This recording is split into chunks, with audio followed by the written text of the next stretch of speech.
Hi, my name's Sherilyn Vera. I make videos about Puerto Rico, the United States, a bunch of things, but lately I've been making a lot of videos about the social, political climate in Puerto Rico and the US. And one video that I have been avoiding making has been about the Jones Act. I haven't been able to find a video anywhere like this on the internet that kind of just explains what the hell the Jones Act is, so I figured I would like to be the video that I want to see in the world. The Jones Act is a 100-year-old law that basically states that anything that is imported by ship from one U.S. location to another U.S. location has to be carried on U.S.-flagged ships that were built in the U.S., owned by U.S. citizens, and are mostly crewed by U.S. citizens. So that's the gist of the Jones Act. But why is this such a controversial thing, and why is it screwing over so many Puerto Ricans on the island? Let's get into it, shall we? I am obviously not an economic expert or a policy expert, but I reached out to a few people that were experts, and I recently had a conversation with a man named Colin Grabo. I think I said your last name right, sorry if I didn't. Who is a policy analyst at the Cato Institute, and he focuses primarily on laws like the Jones Act. So I reached out to him, asked him a bunch of questions, and here's how that went.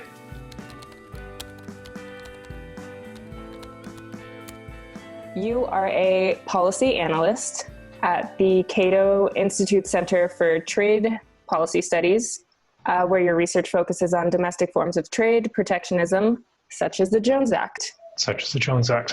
I thought that maybe it would be helpful for me to start off by giving you my understanding of what the Jones Act is, and then kind of work from there and see if there are any fact checks or corrections. And then you did state a lot of really interesting facts at that Zoom conference. So I was going to kind of reiterate those facts and then see if we can dive a little deeper into those. Sound good? Sounds good, yeah. Okay. So the Jones Act is a 100-year-old law that requires goods transported by ship from one U.S. destination to another to be carried on U.S. flagged ships that were constructed in the U.S., owned by U.S. citizens, and are being crewed by U.S. citizens. Am I good so far? Basically, that's it. I would just note that the ownership rule is actually at 75% Americans. You can have 25% ownership. As far as crewing the vessels, you can have a small number of green card holders, so non-Americans, but permanent residents also crew. But for all intents and purposes, that's basically a U.S. built, U.S. flagged, U.S. crewed, U.S. owned. And then also, the Jones Act is 100 years old. But it's worth noting that these types of laws, these cabotage laws that govern the transportation of goods within the United States by vessel, these date back to actually the 1700s as one of the first laws passed in the U.S. So I think the Jones Act is probably best understood as a tweak or modification, a slight modification of rules or laws that were already in place. So it's not as though before the Jones Act and it was open season and you could go use any ship you wanted or whatever. So I bring this up because a lot of people say, wow, this law is 100 years old and a lot has changed in those 100 years. And I'm not sure if this law really reflects current realities. And I'd say, well, actually the law is a lot even older than that. 100 years seems like a long time, but it's relatively new. I'd say 100, a century is a long time. But if you really want to look at the Jones Act in context, it's even older than that, because it's, like I said, it's basically just a modification of laws that have been in place for even longer. So I'd say it's even more out of step, more out of date with our modern realities. Okay. So it does have the unintended consequence of making things twice as expensive to ship from the U.S. to Puerto Rico. That's kind of the main controversy around the Jones Act in Puerto Rico. That's the main controversy is so if you look at those provisions again, U.S. built, U.S. crewed, et cetera, start with U.S. flagged. So there are, depending on how you count these things, somewhere in the neighborhood of 40,000 ships in the world. Now, out of those 40,000, how many are Jones Act compliant that meet those four conditions? There are 98 right now. So that's, a lot less choice, a lot less options, a lot less competition right there. And then you take that U.S. build requirement. They have to be built here in the United States. I think a lot of people think, well, that's great. It's good to build stuff here in the United States, but these ships are much, much, much more expensive than ones built in other countries. According to the Congressional Research Service, they can be up to 5 times more expensive than one built in another country. So instead of paying, say, $50 million for a ship, you pay $250 million for a ship. And that extra $200 million, that gets passed along to consumers. So I think just basic economic theory teaches us when you have reduced competition and you have very high costs, that's going to be reflected in higher shipping rates. And that's, I think, what the evidence shows. Now, exactly how much of those shipping rates get passed on to the consumer, and if you go to buy a gallon of milk at the store, how much extra does that cost because of the Jones Act? I think there's a lot of debate over that, because obviously a lot of factors go into determining the price of something. It's, the taxes the store has to pay, the wages it pays its employees, has many, many costs, of which shipping is one. So separating that Jones Act cost out from the rest of it is it's a difficult exercise. So I think there's widespread agreement the Jones Act absolutely cost Puerto Rico. There's less agreement on exactly the size or significance of that cost. Some people would say, yeah, it's very significant, it's very high.